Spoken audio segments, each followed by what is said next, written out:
आज की इस वीडियो में हम जानेंगे कि हाइड्रोजन बम क्या होता है और हाइड्रोजन बम की मैकेनिज्म क्या होती है, हाइड्रोजन बम में कौन सा फ्यूल भरा हुआ होता है।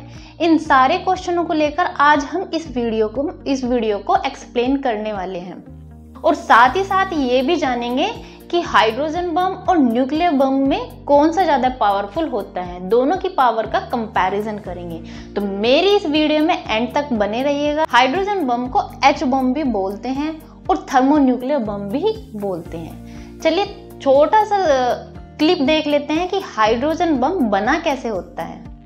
हाइड्रोजन बम पार्ट ए और पार्ट बी में बटा हुआ होता है। पार्ट ए में जो बाह्य रिंग होती है वो केमिकल बम होता है और उसमें भी केमिकल एक्सप्लोजन भरा हुआ होता है। इसके सेंटर में आइसोटोप यूरेनियम 235 भरा हुआ होता है। इसमें फ्यूजन रिएक्शन स्टार्ट हो जाती हैं।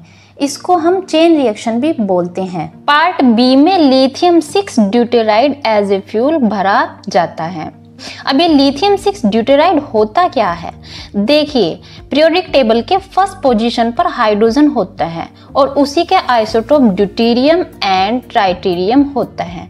ड्यूटेरियम या ट्राइटेरियम के ही फ्यूजन से बहुत ज्यादा एनर्जी निकलती है। लिथियम 6 ड्यूटेराइड जो होता है ट्राइटेरियम का एक सोर्स होता है, इसलिए लिथियम 6 ड्यूटेराइड को एज ए फ्यूल की तरह लिया जाता है। चलिए देखते हैं हाइड्रोजन बम फटता कैसे है। देखिए इसके आउटर रिंग में जो होता है केमिकल एक्सप्लोजन भरा होता है। जैसे केमिकल एक्सप्लोजन फटता है तो इसमें बहुत ज़्यादा एनर्जी निकलती है और इतनी ज़्यादा एनर्जी निकलती है कि मध्य में भरा सेंटर में भरा यूरेनियम 235 में फिशन रिएक्शन स्टार्ट हो जाती है। फिशन रिएक्शन स्टार्ट होने के बाद ये एज ए ट्रिगर की तरह काम करता है बम में। इतनी एनर्जी फैलती है कि पार्ट बी तक की एनर्जी चली जाती है, जहाँ पर फ्यूज़न रिएक्शन स्टार्ट होती है।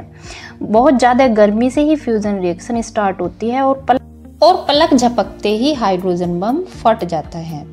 हाइड्रोजन बम फटने में जो फ्यूज़न रिएक्शन होती है उसका जिक्र हमने काफ़ी बार सुना है।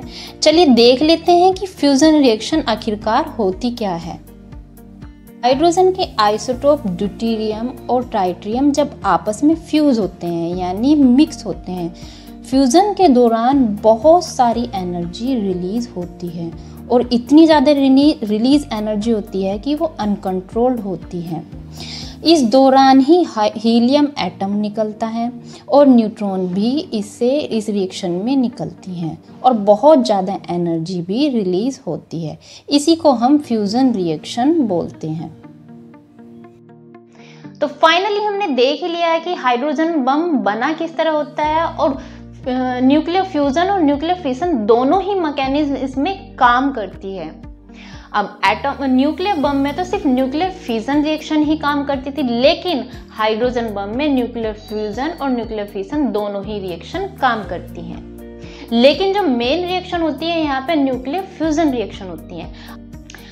हाइड्रोजन बम ब्लास्ट होने के बाद ब्लास्ट होता है, तो अगर हम दोनों न्यूक्लियर बम और हाइड्रोजन बम के कंपैरिजन करें तो कौन सा ज़्यादा पावरफुल होता है। हाइड्रोजन बम वेट में हल्का होता है न्यूक्लियर बम से और बहुत ज़बरदस्त तरीके से धमाका होता है पलक झपकते ही, और शॉक वेव के कारण विंडो बिल्डिंग सब कुछ ध्वस्त हो जाता है। हाइड्रोजन बम ब्लास्ट होने के बाद एक मशरूम जैसी संरचना बनती है जो कि इतनी बड़ी होती है कि पूरे आसमान को घेर लेती है। कम से कम 31 किलोमीटर के दायरे को तो बिल्कुल ही घेर लेती है। हाइड्रोजन बम का मशरूम जो बनता है, मशरूम जैसी शेप, वो न्यूक्लियर बम के मुकाबले बहुत ज़्यादा बड़ा होता है। चारों तरफ धुआं ही धुआं फैला होता है, सनलाइट बिल्कुल ब्लॉक हो जाती हैं। अगर टेम्परेचर की बात करें, इन हाइड्रोजन बम से निकलने वाली एनर्जी से जो टेम्परेचर होता है वो कम से कम सूरज के केंद्र जितनी होती है या फिर उससे ज़्यादा भी हो सकती है। जबकि न्यूक्लियर बम से जो एनर्जी रिलीज होती है उसका जो टेम्परेचर होता है वो सूरज की सरफेस जितना होता है, यानी 6000 डिग्री सेल्सियस होता है। हाइड्रोजन बम फटने के बाद जो लैंड डैमेज होती है 4.5 से 6.5 किलोमीटर की दूरी तक का एकदम ऐसा गड्ढा बना देगा, इतना चौड़ा गड्ढा बना देगा कि बिल्कुल कंप्लीटली लैंड को डैमेज कर देगा। जबकि न्यूक्लियर बम जो होता है 2 से 3 किलोमीटर तक के एरिया को डैमेज करता है। हाइड्रोजन बम 16 किलोमीटर एरिया तक बिल्कुल टाउन को तबाह कर देता है, जबकि न्यूक्लियर बम जो होता है 10 किलोमीटर तक के एरिया को ही तबाह करता है। दोनों बमों की अगर टीएनटी से कंपैरिजन की जाए तो हाइड्रोजन बम जो होता है 1 करोड़ टन टीएनटी के बराबर एनर्जी रिलीज करता है, जबकि न्यूक्लियर बम जो होता है 17,000 टन टीएनटी के बराबर एनर्जी को रिलीज करता है। तो देखा जाए हाइड्रोजन बम न्यूक्लियर बम के अकॉर्डिंग 1000 गुना पावरफुल है। तो फाइनली ये सारी चीजें नोट करती हैं कि हाइड्रोजन बम बहुत ही ज्यादा पावरफुल है न्यूक्लियर बम के अकॉर्डिंग। तो मेरी वीडियो अगर आपको पसंद आए तो मेरी वीडियो को लाइक कीजिएगा, शेयर कीजिएगा और कमेंट करके बताइएगा कि नेक्स्ट टॉपिक कौन सा होना चाहिए। Thank you very much.